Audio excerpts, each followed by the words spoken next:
Hello everyone, welcome to my channel. I like to go thrift shopping to find vintage dolls, and those are the dolls from the 60s through the early 2000s. And I like to restore dolls as well and also make clothes for them. I like to display them on my table and I enjoy them daily. For example, I have this restored Teresa doll that is near mint and she is really enjoyable to look at. So today, come see what I have done as far as thrift shopping for dolls in my state. And I live in Las Cruces, New Mexico, in the USA. This is my first time back since the pandemic to this store. From the outside, it seems like they have cleared the bins that were visible from the front, so I would anticipate changes inside the store. There are changes indeed. I can see that Barbies are now individually packaged and the prices has now gone up. There used to be 2 or 3 dolls inside the package, but now there is only one, and you can hardly see what's inside the bag. The prices have gone up from $1.99 to $4.49 for each doll. Most of the dolls here are new, and only about 3 vintage one is what I could see through the cellophane. I see Tropical Splash Teresa through the cellophane and identifiable by her starfish necklace. So this is a good find today and I'm going to get her. The minus side in getting these dolls is that you can't see them thoroughly, only the head part. Tropical Splash Teresa is priced at $4.49. I also see a 2010 Ken doll, and he is also priced at $4.49. Again, he is in a sealed bag. He has a pair of shorts, so it's a good deal.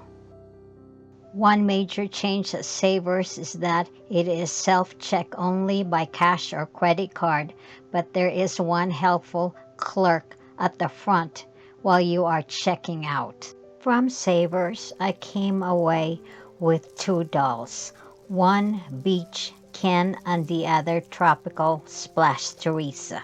The fun is trying to discover what you have inside this bag.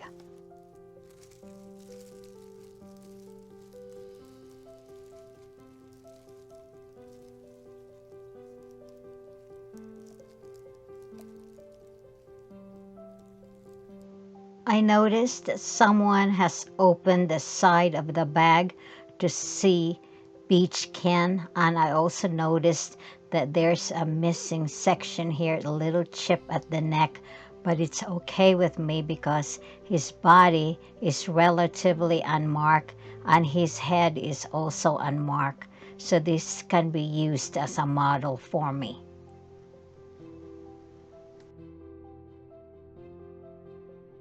The plastic package is closed with staples, but the ends of the staples cannot be found because it is covered with a tag, and that is to secure the ends without any prongs sticking out that may cause injury to the consumer.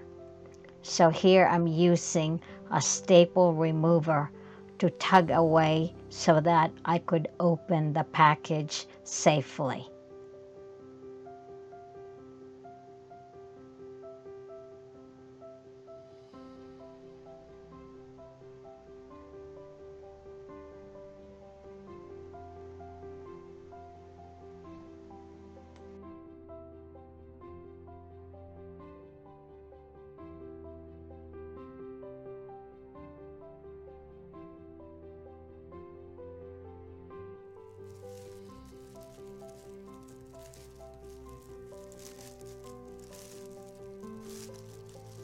Now I can freely inspect Ken to see if there are any damages or any marks to his body. The close-up of Ken's face still shows very nice screening even though he has been played with. I'm going to examine his body closely so that I can pay attention to the areas with marks in them.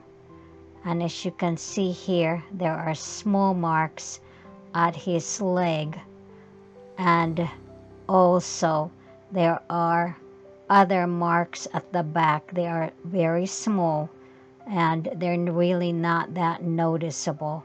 At least for me, it isn't that important because I don't expect dolls coming from the thrift shop to be perfect. And for the most part, I use them to model clothes and also for fitting. As you can see here, his left hand is damaged. There's a burnt mark in there, or maybe an animal bite to the middle finger, but that's okay as well because I'm going to use this Ken to model clothes for this size of doll. His feet is also marked, so I don't know if I can remove the ink on that, but it is hidden.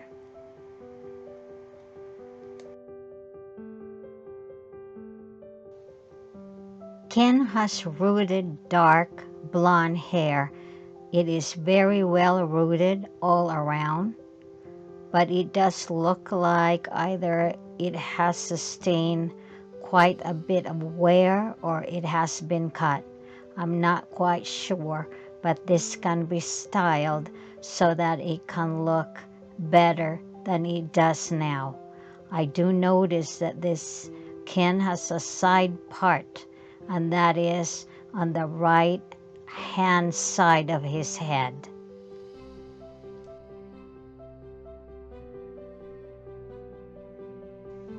Ken is marked at the back of his head and it says copyright 2005 Mattel Inc. He is also marked at his lower back and it says copyright Mattel Inc. 1968 Indonesia.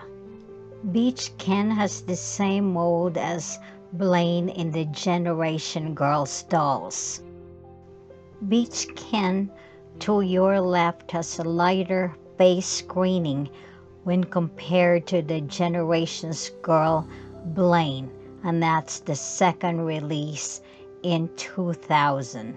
We still see the use of Blaine sculpt in many of the Ken dolls, even in today's time in the year 2023. So next we're on to Teresa, and here I can't find the top of the staples, so I'm just going to use my hand and just pull it out to see if the plastic ends will open so that I can let her out. But I have to be careful with the ends of the staples because they are sharp. They can either scratch the doll or I could also cut myself from the ends of the staple. So I'm just gonna grab her slowly and pull her out of the plastic packaging. And here it shows that she doesn't have any markings. And I can see her hair as well. It is kind of wild. It is made of thin nylon. So this one I have to be careful in brushing. So this will need to be taken care of carefully. Teresa's hair needs to be conditioned very well and also brushed gently because this is going to break. It also looks like she has had a haircut as well, but her body looks very, very well. She is a lady type doll and her knees do click, so she is bendable at the knees. she also has high-heeled feet. Her back legs looks really good, but there is a mark on her left upper part of the ankle that needs to be removed.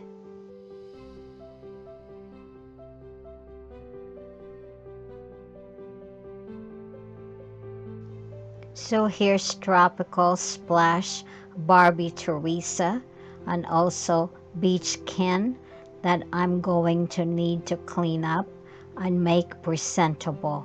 This is my Thrift Savers find for this month, and I'm really glad to have them. These are the equipment and materials that I use to clean my dolls with. First, I start with this funnel-shaped basin, and this one slides underneath the faucet in my kitchen sink, and I use this one quite frequently. I also use a bath towel to dry my dolls with, and also a washcloth. I use this to scrub the faces and limbs and the body of the doll to remove dirt and grime. Also a comb, and also a brush that came with the Barbie doll.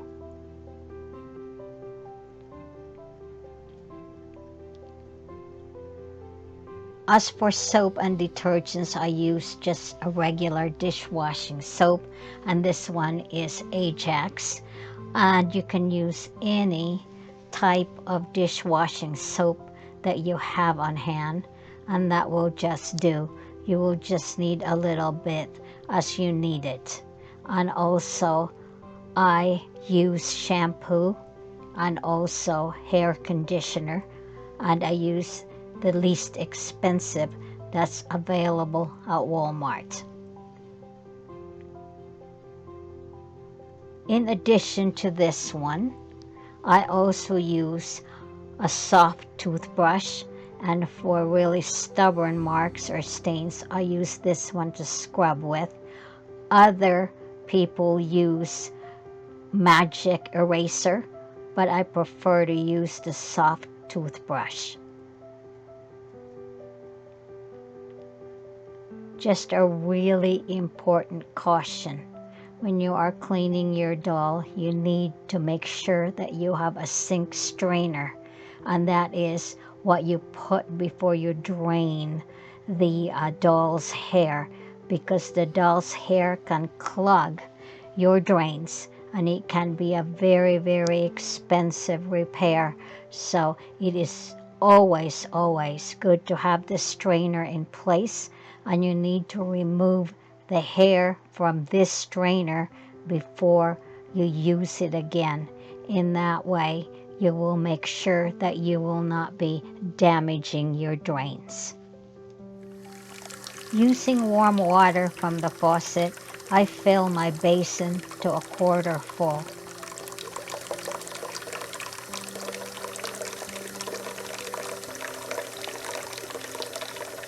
I then add about a tablespoon of liquid detergent and mix it thoroughly into the water. Previously, I tape around Ken's neck to keep water from seeping through the break at his neckline. This is to keep water from getting into the body and may cause mildew, and I want to prevent that.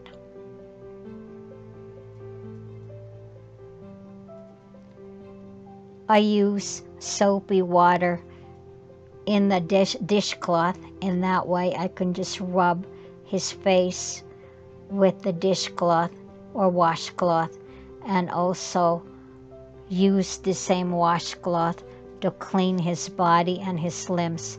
I pay attention to the areas that have heavier grimes. In this case, the doll cleaned off very easily, so that was good. I didn't have to use magic eraser to clean any surfaces in Ken's body.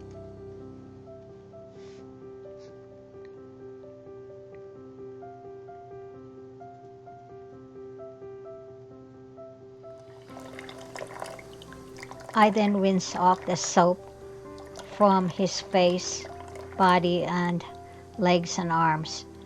And I make sure they're all cleaned up.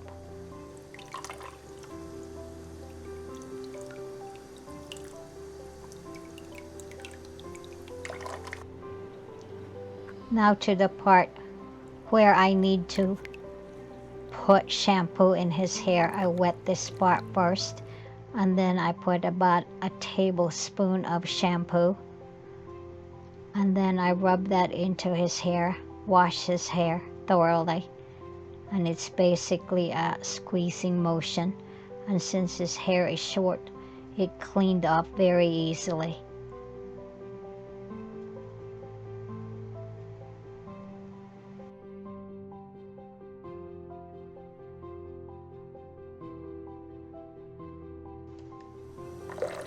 After shampooing, I put him back under the faucet and rinse off the shampoo from his hair.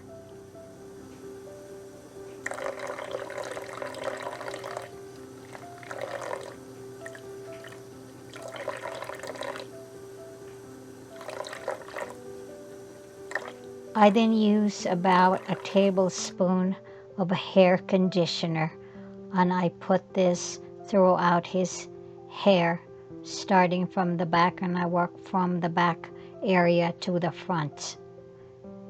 I do leave this on for a little bit and then use a comb to untangle any little pieces that causes types of knots at the back of his head. I use the wide part of the comb, and then I use the fine one after all the tangles are out.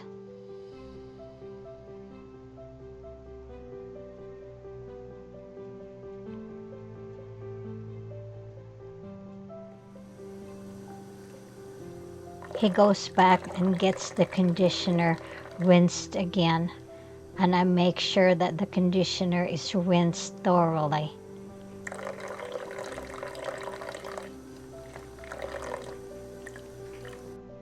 At the wet stage, I style his hair with a fine-tooth comb. I locate his side part. In that way, I can imitate his styling before washing his hair.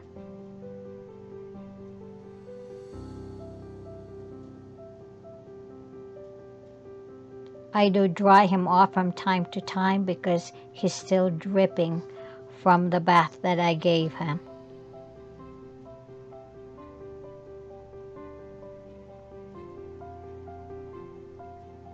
After he's thoroughly dried, I put him in a tall glass to dry further. I do the same with Teresa in the steps that I took with Ken. Teresa's hair takes more care and more processing than Ken's hair. I put a lot of conditioner in her hair and rub it on because she's got a lot of tangles. And if you have long hair, it's important that the conditioner gets applied to the strands thoroughly because you will need to comb it. And here I keep the strands of the hair oriented vertically. In that way, the tangles will not form. After I thoroughly place the conditioner, I comb it through starting at the ends of the hair. I also work in sections. In that way, it is easier. From time to time, I may add water so that the conditioner will activate again and the comb will slide easily.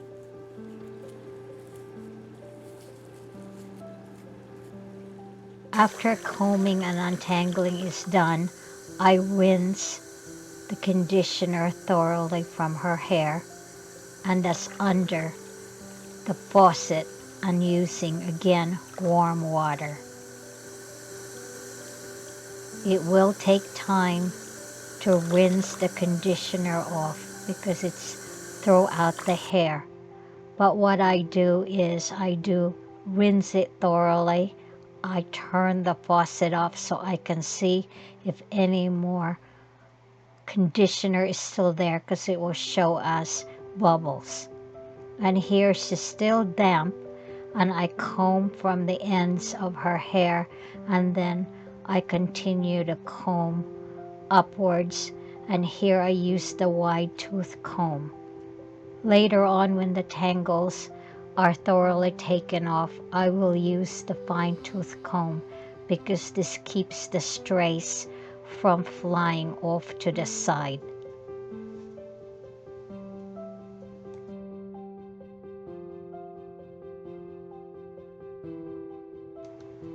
Here's Ken and Teresa, and they'll be drying off in these tall glasses for at least 2 days.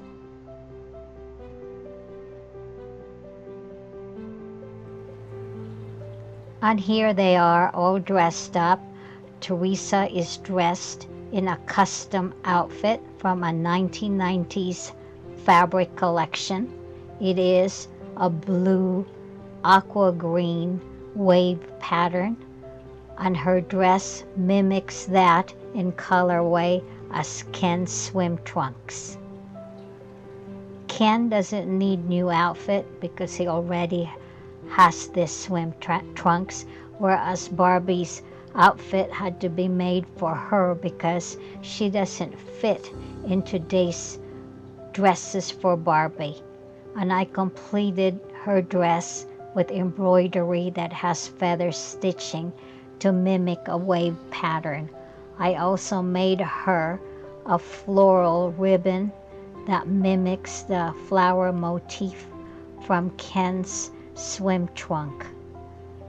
Both of them did not come with shoes, but I found a pair of open-toed sandals for Teresa. And here are the before and after shots of Teresa and Ken.